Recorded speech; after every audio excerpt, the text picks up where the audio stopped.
Buenas noches, América. Estados Unidos celebró hoy el Día de Acción de Gracias. Como cada año, el cuarto jueves de noviembre, las familias se han reunido para compartir, acercarse y disfrutar de la compañía de seres queridos. Y esto hoy se convierte, más que en una tradición, en una necesidad. La fiesta de Acción de Gracias tiene siglos. Muchos desconocen que el primer día de Acción de Gracias se remonta a 1621, cuando un grupo de colonos en el actual estado de Massachusetts compartieron una comida con los indios Wampanoag para celebrar la cosecha de otoño y agradecerles que les hubieran enseñado técnicas de cultivo y caza. Los indios llevaron carne de ciervo para ser asada y pavos, mientras que los colonos habían aprendido cómo cocinar los arándanos y prepararon las diferentes clases de grano sobre vajillas desconocidas para los nativos. La fiesta se convirtió en oficial en el año 1941 por el entonces presidente Roosevelt, que la proclamó como festivo nacional. Es una celebración que refleja muy bien lo que es Estados Unidos.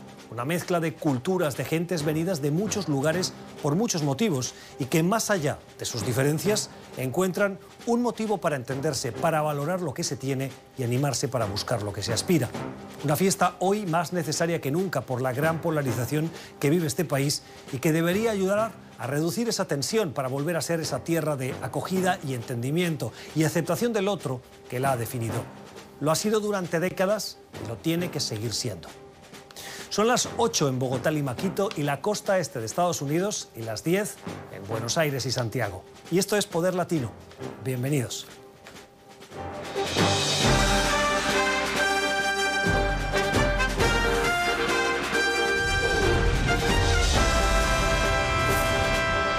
Poder Latino con Gustavo Alegret.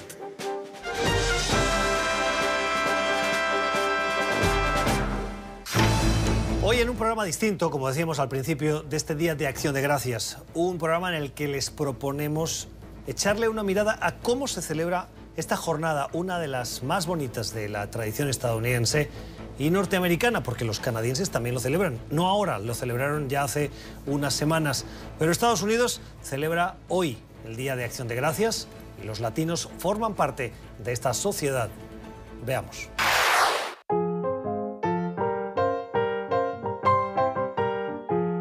Para la comunidad latina, Acción de Gracias también es una fecha de celebración. Los hispanos que viven en Estados Unidos se dejan contagiar del ambiente festivo y aprovechan para reunirse en una cena familiar.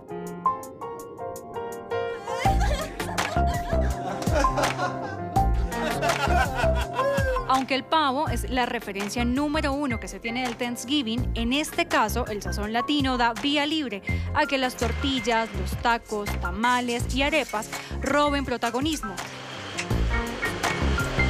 Y es que a su manera y a pesar de las políticas migratorias del presidente Donald Trump, los latinos aseguran que tienen mucho que agradecer a la Unión Americana.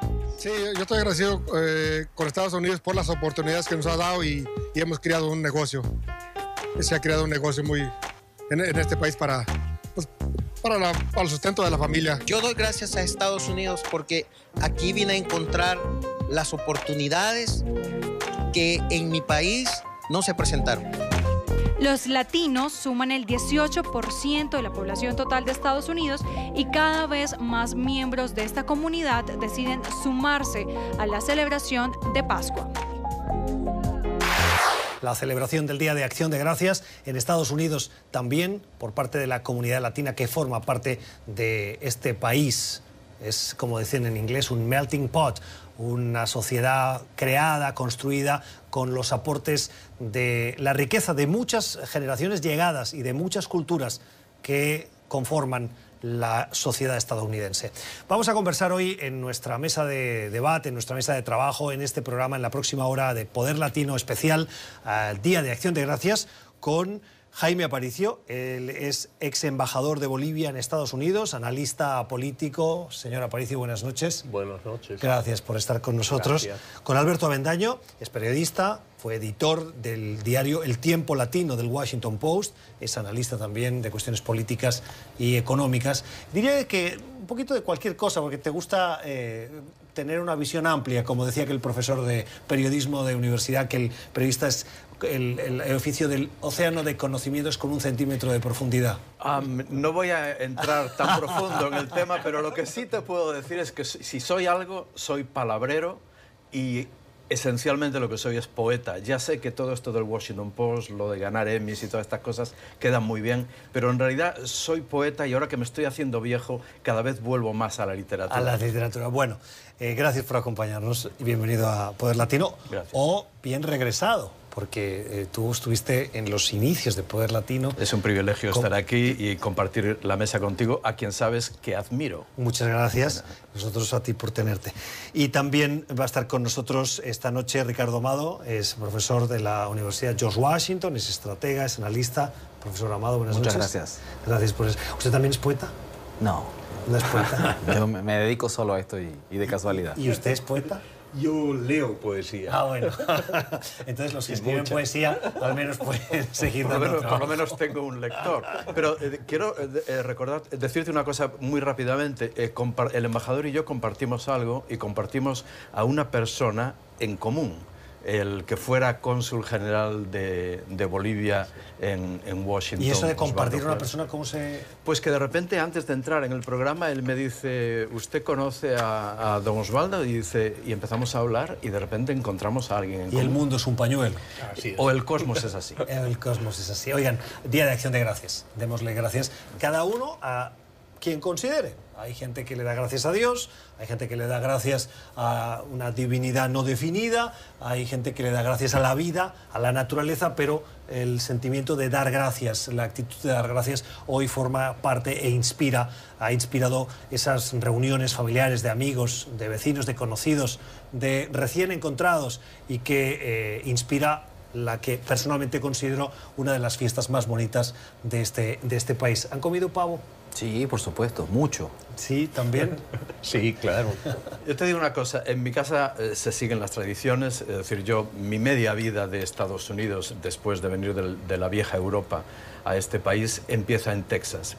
Y en Texas recuerdo en una ocasión que me llaman de la Radio Pública de Galicia y me preguntan, Alberto, ¿qué se come ahí en estas fechas? Y entonces, claro, están esperando que les diga el pavo, lo cual es cierto, pero les dije tamales. Y nadie entendió nada. Yo recuerdo estas fechas que empiezan ahora con el Día de Acción de Gracias hasta en las Navidades, haciendo tamales en Texas, en las cocinas, con las Tex-Mex, con las viejas damas, viejas y no tan viejas, afortunadamente, en las cocinas de amigos y familiares. Oiga, ya que habla de la literatura, me hace mucha gracia porque los españoles tienden a decir las Navidades, en ese plural, que son las fiestas de Navidad. Pero el concepto de Navidades... Digo para que el poeta sea preciso en lo Bueno, que... muy sencillo, es muy sencillo. Yo no doy gracias, yo doy gracias, por tanto celebro lo que quiero. Bueno, me parece muy bien.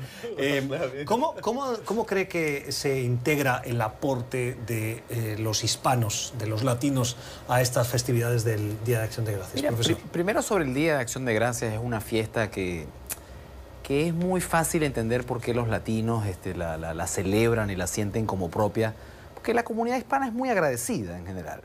Más allá de entender el sentido que tiene en Estados Unidos esta fiesta, somos una comunidad que agradecemos mucho las oportunidades que tenemos y que nos sentimos, los que vivimos acá, agradecidos de la oportunidad que se nos ha dado de integrarnos a un sistema donde podemos, tal y como tú dices al inicio, aportar también nuestros valores y también convivir con otros.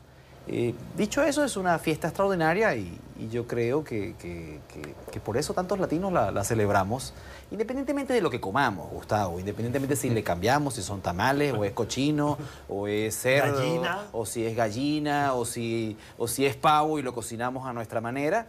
Es una fiesta que me parece que va en línea con los valores hispanos. Pero fíjense que sea pavo, sea gallina, sea cochino, sea pernil, dice mucho.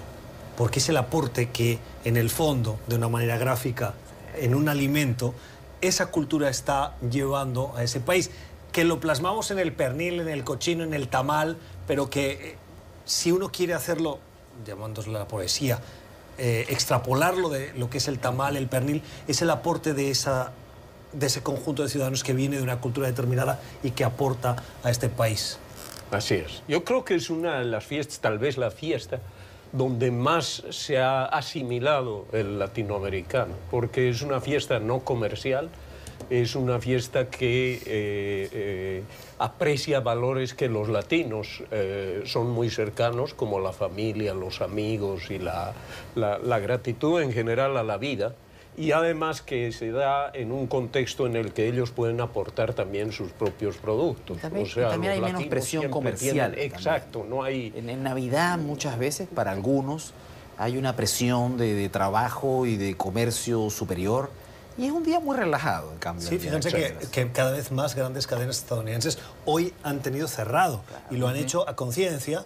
Algunas lo hacían solo unas horas esta mañana para permitir que los últimos rezagados, entre los que probablemente me tengo que contar, les daban el último producto que no habían podido comprar y que gracias a esa generosidad... Exacto. Pero es la calma antes de la tormenta comercial, claro. Todo hay que decirlo. O sea, no nos podemos... Pero está bien, está bien, sí, que haya esa división, es cierto, ¿no? Pero hay una cosa que es importante y creo que estarán ustedes de acuerdo.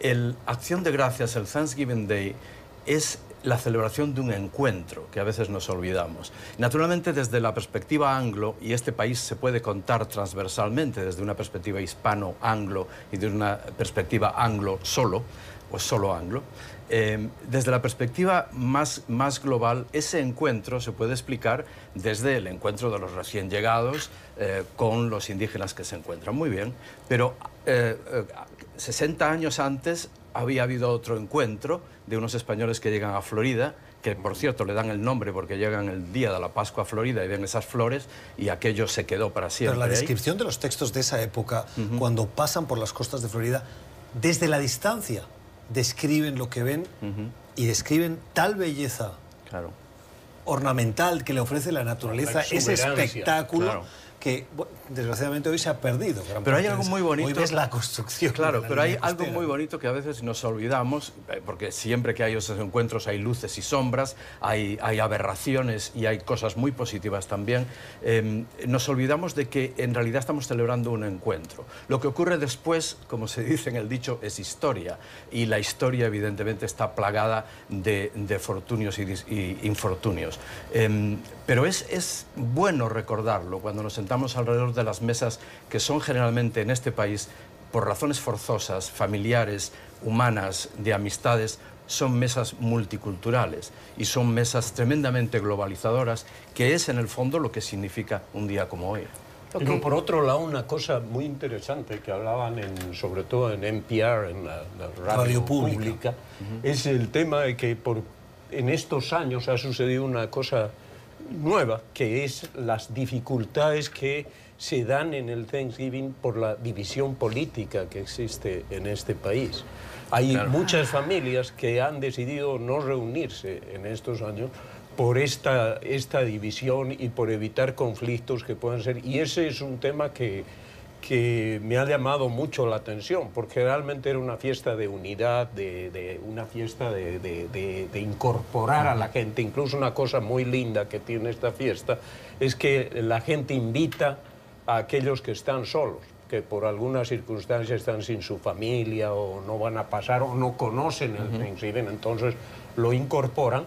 Pero una muestra de los problemas que está atravesando este país es que hay ciertas tensiones entre las familias, por lo menos, respecto a esta división política que está viviendo el país. Lo dices muy bien, pero y con mucha delicadeza, como debe ser. Ciertas tensiones, ¿no? Ciertas tensiones suena así como... No, sí. Pero la tensión son es muy muchas fuerte, las tensiones. Es muy fuerte y se habla... Por supuesto, uno no espera que... Entre la gente se habla y te comentan. Sí. Y dice, el tío X no va a venir porque si no hay bronca. Y para un español resulta fascinante porque a nosotros esa bronca nos encanta.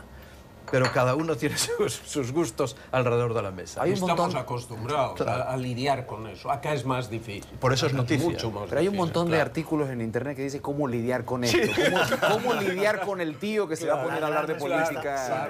Cambiar la marca de vino es una posibilidad. Oigan, ¿de qué tienen que agradecer los latinos? Buena pregunta. Más allá de la religiosidad, que es particular de cada uno, pues la gran mayoría agradece el trabajo. O sea, yo creo que el porcentaje... Con los índices de desempleo que hay pero la gran mayoría de los que han venido buscando mejores oportunidades, y aún los que no tienen el empleo que deseaban están en mejores condiciones de como estaban. Siguen creyendo en el sueño americano. Además, esto es un hallazgo del Pew Research Center. Los latinos siguen pensando que aquí, si se trabaja duro, es posible. Y muchos, lamentablemente, piensan que en nuestros países de origen, trabajo duro ya y no es posible. Y entonces dicen, aunque acá esté polarizado, con un presidente que habla mal de nosotros y con muchos problemas económicos, con dificultades migratorias, con lo que sea, pero aquí, si trabajo duro, lo consigo. Entonces yo creo que la gran mayoría, lo primero que agradece son las oportunidades. Y las oportunidades. Yo creo que eso, esta sociedad les ha dado oportunidades y trabajan duro. Los latinos hay que reconocer, basta salir a una construcción o ver cualquier obra pública y uno ve cómo trabajan, la calidad de su trabajo. Y yo creo que son gente que cumple con las leyes, cumple comparten los mismos valores que la sociedad americana. Y bueno, acá se les ha dado oportunidad y son agradecidos. La oportunidad, el sueño, todos esos son elementos tangibles. A veces cuando hablamos de esto, damos la sensación a quien nos escucha de que lo latino de Estados Unidos o lo hispanounidense es algo del recién llegado, del que pelea hoy. En realidad la historia de lo latino es parte de la historia de lo anglo-estadounidense. Este país no existe siendo anglo, este país existe siendo anglo e hispano e indígena y otras muchas cosas. Y a veces nos olvidamos de eso.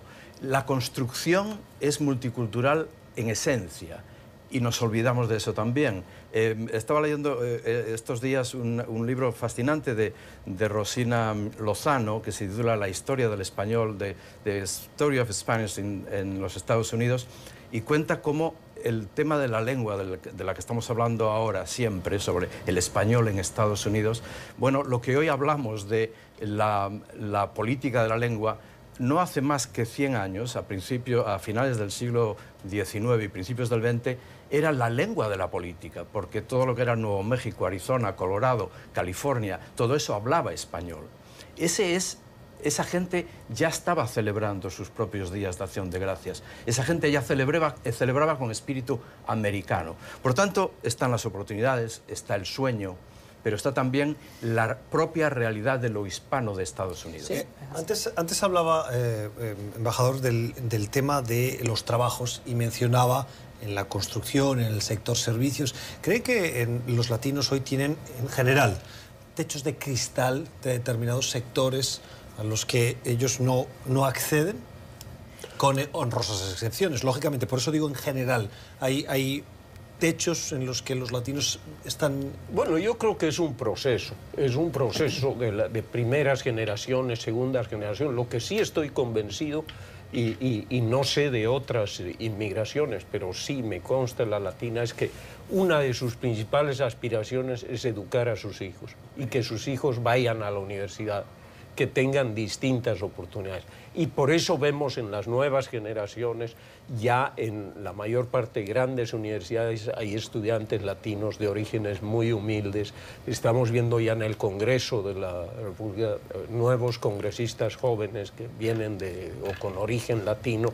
O sea, hay una evolución, y yo creo que va a llegar un momento en que esas franjas vayan a ser pasadas por ahí. Lo vemos un poco en el Congreso, ese proceso, ¿no? Hay un récord de congresistas de origen hispano, como tú mencionas. Todavía proporcionalmente son menos que el porcentaje de hispanos que hay en Estados Unidos, pero hay una evolución. Y el tema ya está en agenda cada vez más de los dos partidos. Uno de los dos partidos producto de la retórica del presidente, pues lo tiene más difícil, pero bueno, es un proceso. Vamos a hacer una pausa. Al volver le vamos a preguntar al profesor sobre las necesidades o las motivaciones que tienen los latinos. Acabamos de tener unas elecciones y precisamente en esas elecciones nos preguntamos muchas veces, ¿los latinos les interesa la inmigración? Porque parece que es el tema principal del proceso electoral y no lo es. No es la política migratoria el principal problema. Está entre los principales. Se lo contamos al volver.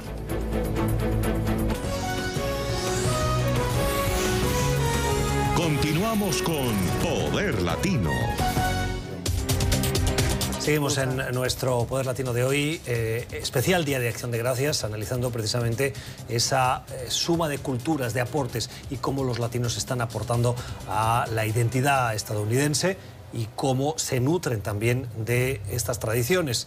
Profesor, antes de irnos a la pausa, mencionábamos la importancia que tiene para los latinos llegados a Estados Unidos, los hispanos, la educación y el ofrecer educación a las generaciones venideras.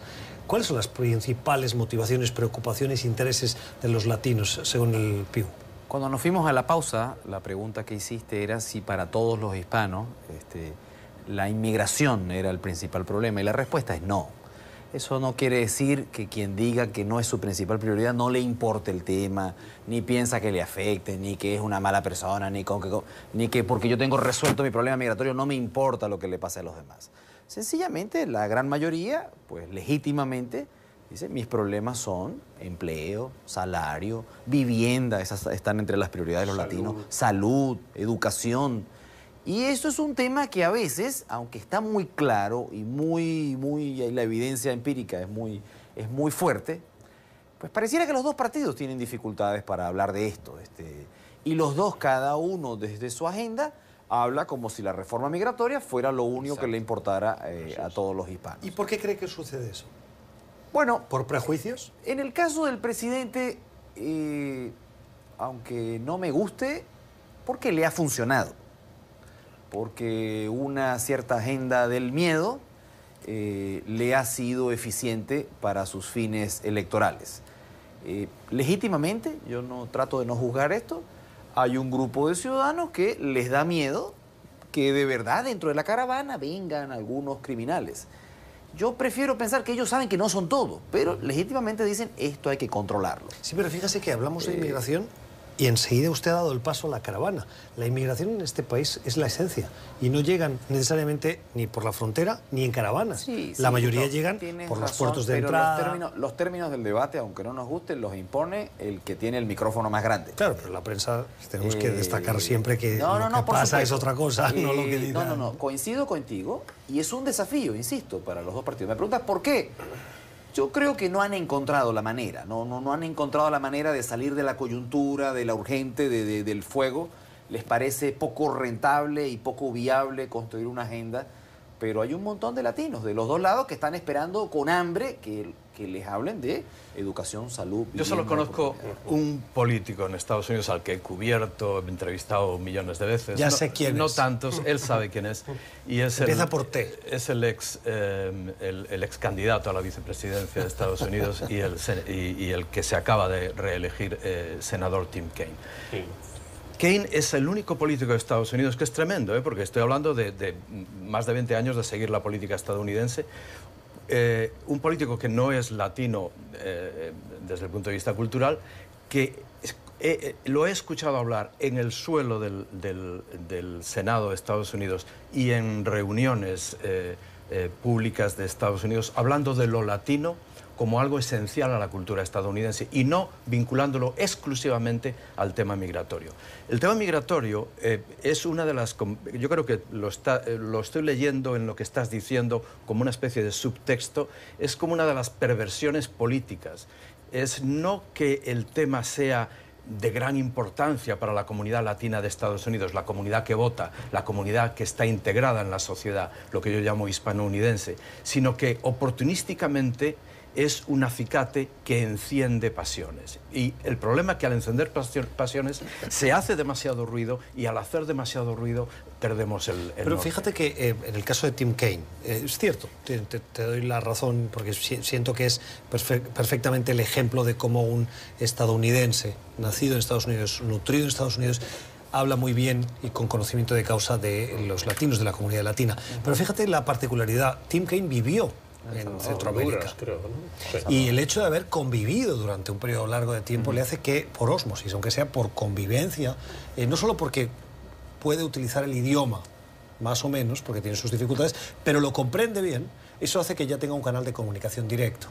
Pero segundo, porque al convivir compartes ansiedades, problemas. Tienes perspectiva. Tienes comida, una perspectiva. compartes la comida, volvemos a la cultura, la música, compartes los vejes. El gusto. Él fue voluntario, cosas, cuando era estudiante en Harvard, fue voluntario. Tal vez habría que enviar más legisladores a determinadas partes. Habría que reeducar al Congreso, habría que crear escuelas. Pero esto me lleva a otra pregunta que quiero hacerles. Para conectar con la comunidad latina, ¿hay que hablar español? Interesante. Yo creo que la lengua es un elemento de identidad en la comunidad latina de Estados Unidos. Y no lo digo yo, lo dicen los sondeos, lo dice la gente últimamente. Hay algo que en una ocasión, hace unos años, no muchos, hace unos años, no puedo decir la fecha, pero hay algo que para mí resultó revolucionario y absolutamente esclarecedor y de lo que yo creo que nadie se dio cuenta. Por primera vez en la historia, desde que se hacen sondeos a las poblaciones en Estados Unidos, por primera vez un segmento demográfico muy importante de este país, que son los jóvenes, dijeron que el español era muy importante para ellos. Esto es importante. Yo creo que sí. Por supuesto, la lengua es fundamental. Ahora, yo no estaría tan seguro que existe ese concepto de comunidad latina. Yo creo que hay que disgregar un poco qué compone esa comunidad latina. Por ejemplo, la comunidad cubana es muy distinta al resto de la comunidad latinoamericana. La comunidad cubana, por lo menos tradicional, se ha asimilado completamente a los Estados Unidos, en términos de su lenguaje, de donde ya el español no es tan importante para ellos como es, por ejemplo, para la comunidad centroamericana o la comunidad... Luego hay también temas de diferencia ideológica, ¿no? Hay muchos en esta comunidad, hay en otros que han apoyado a Trump, en Florida, por ejemplo. El resto es mucho más solidario con los grupos de inmigrantes. Entonces creo que es difícil hablar de una comunidad, pero evidentemente en lo que toca por lo menos a Centroamérica, a México, a Sudamérica, el idioma creo que es un tema cultural y psicológico esencial. Dos segundos por alusiones, porque mi mujer es cubano-americana. Sí. Vamos a ver, en este momento, si usted vive en Miami, el español es fundamental para encontrar un puesto de trabajo en Miami. Correcto. Y esto no es un problema de los cubanoamericanos, estoy hablando de las grandes empresas anglos. Sí. Pero Alberto, fíjate, y quería hacerte la reflexión siguiente, embajador. Pones el ejemplo de que la comunidad cubana es distinta a la comunidad, y citas otras. Pero me parece que la comunidad cubanoamericana, se ha centrado exclusivamente casi en Florida, y ha creado una identidad propia que forma parte solo de Florida y me atrevería a decir que del entorno de Miami. Cuidado, porque se parece más, y con eso cierro mi punto, creo que se parece más un mexicano americano a un hondureño americano que no un cubano americano a ninguno de los otros dos. Correcto. A lo que me voy, más allá de es que no hay una comunidad única. Que es una comunidad única, y es la única que por tener ese grado de asimilación ha tenido ese poder político de influencia sobre el gobierno americano. Yo rescato tu reflexión de que hay que tener mucho cuidado, porque hablamos de la comunidad hispana como si fuera homogénea. Claro. Pero incluso la comunidad cubana, yo no creo que sea homogénea, porque generacionalmente está viendo un quiebre.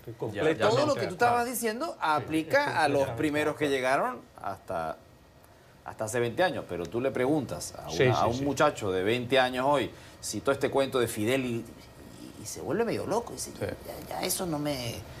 nunca viví allá, no veo noticias de allá, no vive tan relacionado. Quiero volver. No quiere volver. No, pero quiero porque tengo una familia, la tía, eso es muy cierto. Hay una diferencia entre... Tú dijiste antes, los políticos tienen que hablar español. Yo no creo que sea lo más importante, pero igual la comunidad lo valora. Cuando lo hacen, no creo que te perdonas si fonéticamente lo hablas mal. en el caso, por ejemplo, de Obama en su campaña, pero veían un intento auténtico y honesto. Lo que valoran es si siento que es honesto tu intento de hablar conmigo, aunque yo sepa que lo estás leyendo, me parece bonito que te intentes comunicar en mi lengua. Entonces, creo que lo más importante es transmitir eso. Que George Bush lo hizo muy bien y en una ocasión se confundió delante de una audiencia y pidió botas en vez de votos. Pero ¿saben qué? Le votaron igual. ¿Saben qué? Para los que vinimos a este país también buscando mejorar nuestro inglés, entre los que me cuento, y no me avergüenzo en absoluto, encontramos una gran diferencia entre la acogida de un estadounidense al que llega de fuera para aprender el idioma, de la experiencia que personalmente tuve y que he compartido con otros, y se confirma, por eso la comparto, porque estadísticamente en mi percepción del contacto con otros se confirma, de la que tienes en el Reino Unido y particularmente en Inglaterra, donde es más difícil esa sensación de acogida y de aceptación. A pesar de que te equivocas, te quieren entender aquí. Claro. En cambio, en el Reino Unido es más complicada la cosa. Oye, en Francia, olvida. La fama de los franceses, no entremos en ese tema. Pero es cierto, hay una empatía. Estados Unidos es un país emocionalmente entrenado a la aceptación, a pesar de los movimientos xenofóbicos, a pesar de la política del día, del político disruptivo del momento. Eso no importa. Es un país emocionalmente mucho más aceptador. ¿Por qué? En parte porque es mucho más pragmático que los viejos países y sabe que el que es hoy A, mañana va a ser B. Pero es que además, mira, incluso el que va a veces a un rally de Trump, después le gusta el restaurante latino, en Kentucky también va a un restaurante latino, y le gusta con la esposa ir a bailar salsa. Entonces, bueno, ese último ejemplo no sé si lo compro. Y envían a sus hijos... Hay un porcentaje Escucha, y hay algo más. Y envían a sus hijos a clases de español. Hay un porcentaje de latinos que le parece agradable la cultura hispana. Hay otro porcentaje que la ve con miedo y nos imaginamos de qué lado de la acera está, pero hasta el día de hoy. ¿Que la sienten como una amenaza? Hay que hacer una pausa porque estamos viviendo un momento muy particular. O sea, hay alrededor del movimiento de Trump, comienzan a haber células, diputados en algunos estados que dicen hay que prohibir que se hable español. O sea, hay cuidado, que lo que hemos visto hasta ahora, no lo demos por garantía de que va a ser siempre tan... Esto es importante decirlo. En Estados Unidos no hay un idioma oficial. Hay un idioma oficioso que es el inglés, pero ni constitucionalmente ni hay una normativa ni una ley que dice que el inglés es la lengua oficial de Estados Unidos. Pero es posiblemente el país del mundo que más recursos pone en acceso lingüístico, desde gobiernos locales, estatales, etc. Entonces, en ese sentido, estos movimientos no es algo nuevo de la era Trump. Ha existido, el English Only Movement ha existido. Hoy se está exacerbando por el personaje que tenemos en el poder. Una cosa muy curiosa de este país es que el inmigrante, y no solo el inmigrante, el hispano que lleva generaciones en este país, no es Spanish Only. Todo lo contrario, defiende su español y exige, demanda, defiende, utiliza el inglés. Totalmente. Por tanto, creo que es mucho más enriquecedora esa posición. Cerramos esta ronda con el aporte del... No, yo estoy de acuerdo con lo que dijo Alberto y creo que el latino, y esa es una gran virtud, tiene esa posibilidad de hablar los dos idiomas, de entenderse en los dos idiomas y de entender estas dos culturas, porque creo que el grado de superación cultural está en asimilar distintas culturas y el sacar provecho de las ventajas que da una de estas culturas. Yo creo que los latinos tenemos esa gran versatilidad que nos ayuda a seguir siendo latinos, pero a vivir en este mundo. Ahora, todas estas percepciones de las que tú hablabas sobre lo que está pasando en el resto de Estados Unidos son difíciles de entenderlas desde Washington, porque Washington no es un espejo de la realidad de los Estados Unidos. No, Washington es una especie de burbuja donde si uno juzgara lo que está pasando en Estados Unidos por medio de Washington, no entendería por qué el señor Trump es presidente o por qué están pasando estas cosas. Pero cuando uno sale de Washington es donde ve esas cosas que tú señalabas. Igual la verdad es que cuando uno va a esos otros lugares que tú dices, uno sigue sin entender mucho, ¿no? Sí, pero mira, volviendo al espíritu del programa, los latinos tienen la oportunidad acá de estar agradecidos, no solamente por el trabajo y las oportunidades, sino porque están en un lugar donde ellos pueden seguir manteniendo su identidad y su cultura y al mismo tiempo disfrutar al ritmo que ellos deseen de una cierta asimilación con otros valores y otra cultura. Y eso enriquece mucho. Sigo siendo lo que soy y al mismo tiempo voy asimilando valores asociados al trabajo, a la responsabilidad, al cumplir las normas, a pagar los impuestos en orden, a que aquí sí sé que si el carro lo dejo donde no debe ir, me van a poner una multa. Y en el fondo la gran mayoría lo valoramos. Nos quejamos la primera vez porque decimos, bueno, pero es que antes donde yo estaba la multa no me la ponían. Pero aquí sabemos que es parte. Además hay otro tema que no hemos hablado, que es la relación que se da acá entre culturas del latinoamericano. El tener acceso a la comida salvadoreña, a las salteñas bolivianas, al pan de queso, a los mercados locales donde puedes encontrar cualquier producto mexicano o andino y hoy se ha visto precisamente en muchas de las mesas hay una integración entre los latinoamericanos acá fantástica a raíz de la diversidad de esta sociedad.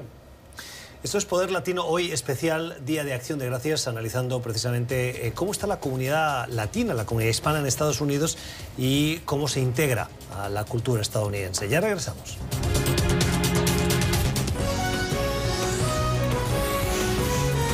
Continuamos con Poder Latino.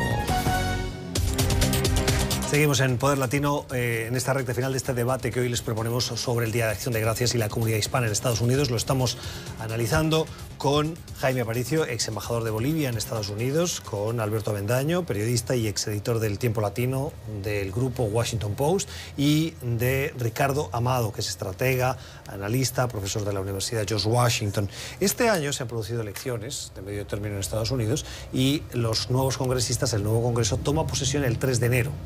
En estos periodos, estas últimas semanas del año, lo que suele pasar es que se acaban de ajustar, de aprobar determinadas leyes o cosas pendientes y el nuevo Congreso asume a partir de esa fecha, del 2019. Como consecuencia de esas elecciones hay un récord de representantes de congresistas, republicanos y demócratas de origen latino.